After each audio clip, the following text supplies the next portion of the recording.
Pour ceux qui croient qu'une psychose c'est un film d'Alfred Hitchcock, cet épisode va remettre les points sur les i. Bien évidemment, le film Psychose existe, mais il ne représente pas du tout ce qu'est une vraie psychose. C'est ce que nous allons vous expliquer dans ce deuxième épisode bonus qui s'intitule « La psychose, c'est quoi ?»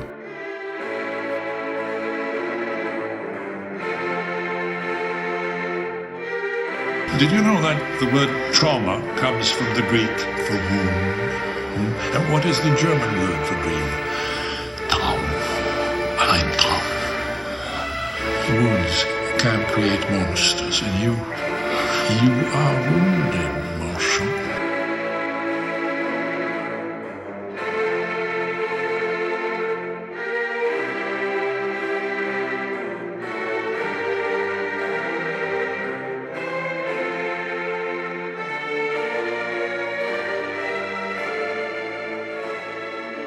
Vous êtes sur le podcast Spirale 1894 et je suis Spirale 1894.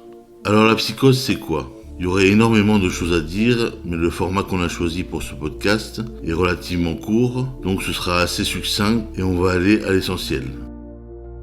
Les nosographies, c'est-à-dire la description et la classification méthodique des troubles psychiques, changent en fonction de l'obédience du psychologue. C'est-à-dire s'il est de l'école des thérapies comportementales, cognitives et émotionnelles, ou alors a plutôt un référentiel psychanalytique. Parfois les psychiatres eux-mêmes ont des classifications différentes, et toutes ces différentes catégorisations sont sans cesse en train de bouger, même celles issues du DSM et de la CIM. Je rappelle ici que le DSM est le manuel diagnostique et statistique des troubles mentaux, et que la CIM est la classification internationale des maladies. Ce sont tous les deux des classifications des troubles mentaux qui permettent le diagnostic et le dialogue entre professionnels. Le DSM est écrit par l'Association américaine de psychiatrie, l'APA, et la CIM est une classification des maladies au sens général et elle est publiée par l'Organisation mondiale de la santé. Ici, nous allons nous baser sur 3 documents de référence. Tout d'abord, un cours de Lydia Fernandez, donné à l'Université de Toulouse 2, Jean Jaurès, dans le cadre d'une introduction à la psychanalyse, qui s'intitule « Névrose et psychose ». Deuxièmement, le DSM-5-TR. Et troisièmement, un livre de psychopathologie intégrative basé sur le DSM-5, écrit par David H. Barlow et V. Marc Durand. Jean Bergeret, en 1986, nous dit donc qu'on emploie le terme psychose à la fois pour parler d'une structure de personnalité, mais aussi pour parler d'une décompensation. La décompensation est une phase de rupture de l'équilibre psychologique d'une personne. C'est quand une structure est devenue inadaptée à des circonstances nouvelles qui sont plus puissantes que les moyens de défense dont la personne dispose. Une structure de la personnalité, selon Sigmund Freud, dans Nouvelle conférence sur la psychanalyse, c'est comment la personnalité d'une personne est construite. C'est la charpente, le squelette de la personnalité. Elle se construit peu, à partir de la naissance, et même avant au niveau de l'hérédité. Mais c'est surtout à partir de la relation aux parents qu'elle se construit, par rapport aux frustrations, aux traumatismes, les conflits rencontrés, et ça dépend aussi des mécanismes de défense. Le psychisme de l'individu s'organise, se construit, se cristallise, comme le cristal minéral, selon des lignes de clivage ne pouvant plus varier par la suite. La décompensation dans ce cas-là est le cristal qui se brise, mais il se brise tout le temps selon les mêmes lignes selon lesquelles il s'est construit. Bon, ici j'ouvre une parenthèse, cette conception figée de la personnalité a beaucoup évolué. On est plus aujourd'hui dans une approche processuelle, où la personnalité est beaucoup plus complexe, et que nous pouvons avoir tantôt un certain type de personnalité, et tantôt un autre, avec parfois un mélange de dosages différents. Moi, personnellement, je crois que nous sommes faits de l'agrégation de différents concepts, traits et adjectifs, qui sont, dans la vie, tout le temps changeants. Le flou entre les frontières des différentes personnalités est beaucoup plus grand qu'on ne le pense. Je crois que pour le psychisme, il faut raisonner en termes de continuum, que ce soit pour les structures de personnalité ou pour les troubles. La catégorisation est seulement là pour aider à savoir de quoi on parle ou savoir quelle thérapeutique appliquer. Mais je crois encore ici que plus cette conception du flou des frontières prendra de la place, plus le vocabulaire deviendra plus adéquat et plus le traitement ou la thérapie sera plus efficace. Ici, ce qui nous intéresse, c'est la structure de personnalité et la décompensation psychotique. Selon Guy Besançon en 1993, la psychose est un état psychique caractérisé par une altération profonde de la conscience du sujet, c'est-à-dire qu'il a des troubles graves de l'identité et de son rapport à la réalité. La classification des psychoses, que ce soit selon le DSM, le CIM ou la psychanalyse, sont différentes. Nous allons vous présenter tout d'abord rapidement quelques éléments qui constituent la psychose selon la psychanalyse, qui nous semblent pertinents.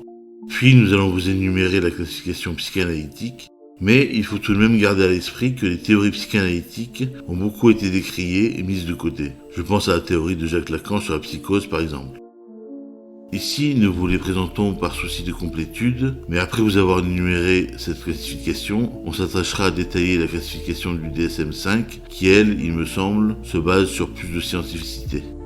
Le type d'angoisse que l'on a dans la psychose est une angoisse de morcellement et ou de mort, c'est-à-dire c'est un éclatement.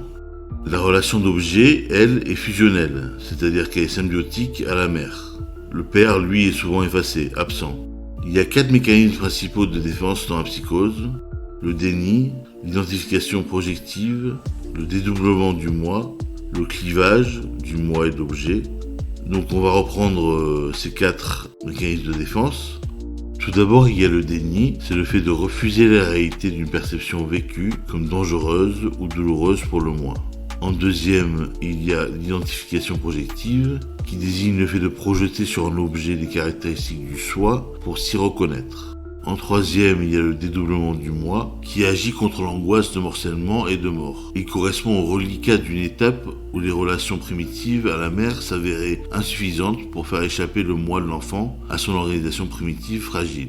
Organisation dans laquelle le moi se montrait difficile à se constituer de façon autonome. Finalement, il y a le clivage, qui est une action de séparation, de division du moi ou de l'objet. L'étiologie maintenant, c'est-à-dire les causes des psychoses, peuvent être génétiques, traumatiques, toxiques et environnementales. On parle d'une vulnérabilité de base qui va s'exprimer en fonction de ce qui va arriver au sujet et qui va le déstabiliser, ou peut-être de sa prise de toxique. Je vais maintenant vous énumérer les différentes psychoses, avec parfois des éléments d'explication associés. Accrochez-vous, c'est un peu long, même si j'essaye d'en rester à l'essentiel. Voilà, donc on commence par les psychoses aiguës, c'est-à-dire qu'il y a les bouffées délirantes ou les psychoses puerpérales. Les psychoses puerpérales sont les psychoses entre le 5e et le 25e jour après un accouchement. Puis vous avez les psychoses chroniques comme la schizophrénie. Dans la schizophrénie, il y a du délire paranoïde, de la dissociation et de l'autisme. Mais on va en parler plus en détail plus tard. La schizophrénie peut être simple, c'est-à-dire qu'elle apparaît progressivement à partir de traits de caractère schizoïde. Elle peut être hébéphrénique, ça c'est pour les plus jeunes. Il y a de la dissociation et absence de délire paranoïde apparent. Après, il va y avoir l'hébéphrénique catatonique, où là il va y avoir une discordance psychomotrice qui va être au premier plan. Il va y avoir la schizophrénie paranoïde, qui est la forme la plus complète, avec délire et dissociation, mais qui arrive plus tard que la schizophrénie hébéphrénique. Il y a aussi l'hébédoïdophrénique. On la trouve chez les jeunes avec des troubles d'allure psychopathiques et perverses, qui prennent un aspect de plus en plus discordant. Après, il y a aussi les formes frontières de la schizophrénie, avec la schizophrénie pseudo-névrotique, c'est-à-dire que le rapport à la réalité est mieux conservé que dans les formes de schizophrénie franche. Il y a la schizoaffectivité ou schizophrénie dysthymique, dont je suis atteint, qui est à la frontière de la schizophrénie et de la psychose maniaco-dépressive. Après, il y a les psychoses délirantes chroniques, avec la paranoïa, qui peut être composée de délires d'interprétation, de délires de relation ou de référence. C'est-à-dire que le sujet a une impression de brimade, de mépris. Il pense que tout ce qui se passe autour de lui le concerne. Il est sûr qu'on fait des allusions désobligeantes à son propos, qu'on se moque de lui, qu'on rit de ses maladresses, qu'on parle de lui dans son dos. Il y a les délires passionnels, l'érotomanie qui est une illusion d'être aimé par un personnage prestigieux, ou la jalousie. Ensuite, il va y avoir les psychoses hallucinatoires chroniques, les paraphrénies, où les délires sont fantastiques et imaginatifs. Il y a également la psychose maniaco-dépressive, ce qu'on appelle la bipolarité, parce que oui, il y a aussi des délires en phase haute comme en phase basse dans la bipolarité. Et enfin, des troubles psychotiques secondaires à des affections organiques. Donc voilà, un peu long quand même, oui, je sais, mais bon, il fallait en passer par là. Je crois que là on a été complet quand même. Pour ce qui est de la classification du DSM-5-TR, le DSM commence par une partie sur le spectre de la schizophrénie et les autres troubles psychotiques. Puis, il enchaîne avec une section sur les troubles bipolaires et apparentés, et enfin, on y trouve aussi une partie sur les troubles dissociatifs. Donc, dans le DSM-5, le spectre de la schizophrénie et les autres troubles psychotiques comprend la schizophrénie, les autres troubles psychotiques et la personnalité schizotypique. Ces troubles sont définis par des anomalies dans au moins un des 5 domaines suivants. Les idées délirantes, les hallucinations, la pensée ou le discours désorganisé, le comportement moteur grossièrement désorganisé ou anormal, ça inclut la catatonie qui est une alternance de passivité et d'excitation motrice, et les symptômes négatifs. Il y en a 2 qui sont particulièrement prééminents dans la schizophrénie, c'est la diminution de l'expression émotionnelle et la boulie. La boulie qui est une diminution de la motivation. Mais on peut aussi trouver l'alogie, qui est une diminution de la production d'un discours, l'anédonie, qui est la diminution à éprouver du plaisir, et la sociabilité. On parle de symptômes négatifs quand ils enlèvent quelque chose à la personne, et de positifs quand ils ajoutent quelque chose comme des délires ou des hallucinations. Mais il y a aussi les symptômes dissociatifs qui sont des symptômes de désorganisation. Pour ce qui est des troubles bipolaires et apparentés, on a une alternance de phase maniaque ou hypomaniaque où la personne est très excitée, elle a l'humeur très élevée, elle a une trop forte estime de soi, elle augmente son activité au détriment de son sommeil, elle parle vite et beaucoup, a une accélération des pensées, elle augmente ses activités sociales, elle présente une agitation motrice, des conduites à risque et bon, j'en passe. En gros, elle est en phase haute. Et donc elle alterne ces phases-là avec des phases de dépression caractérisées. Et je vous en parle dans les psychoses parce que ces phases d'humeur anormale s'accompagnent de délires de puissance, de grandeur dans les phases de manie. Ou de délires à thème mélancolique, c'est-à-dire des thèmes de damnation, de ruine, d'incurabilité dans les phases de dépression caractérisées. Comme je disais, il y a un continuum entre la bipolarité, la schizophrénie et la dépression. Alors ici dans le DSM, il y a la bipolarité de type 1 et la bipolarité de type 2, mais j'ai aussi vu des psychiatres présenter des bipolarités de type 3. Donc vous voyez, les classifications bougent. Je ne rentrerai pas dans les détails des différents troubles de ce chapitre parce que ce serait trop fastidieux. J'en reste à l'essentiel sur la bipolarité. Il y a donc aussi un chapitre dans le DSM sur les troubles dissociatifs.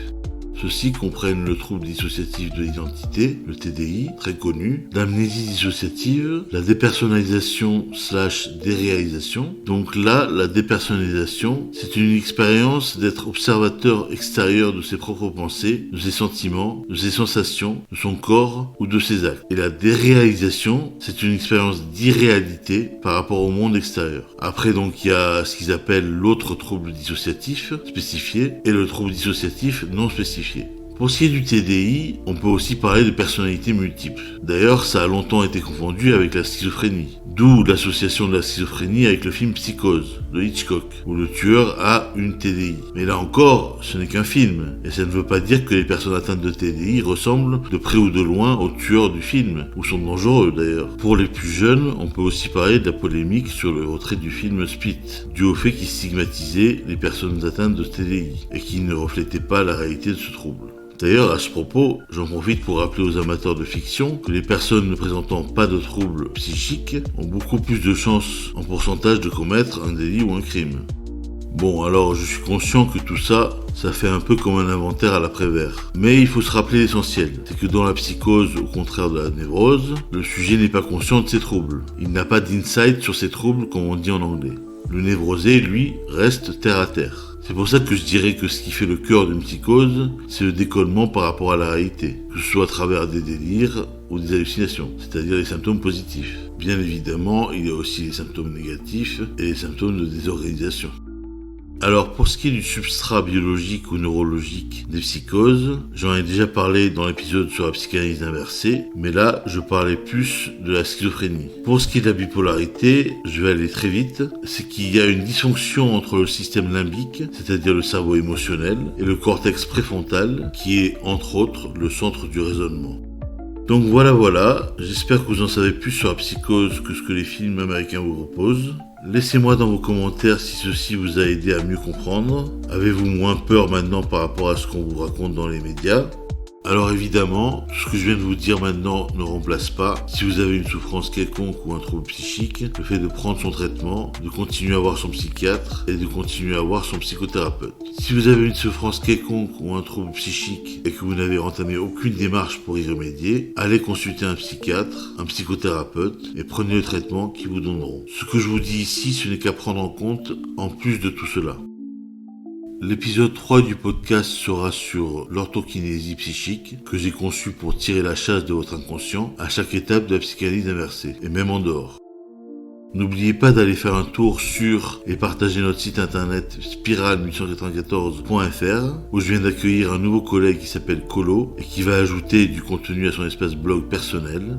Vous pouvez aussi trouver mon livre pour 1 euro symbolique.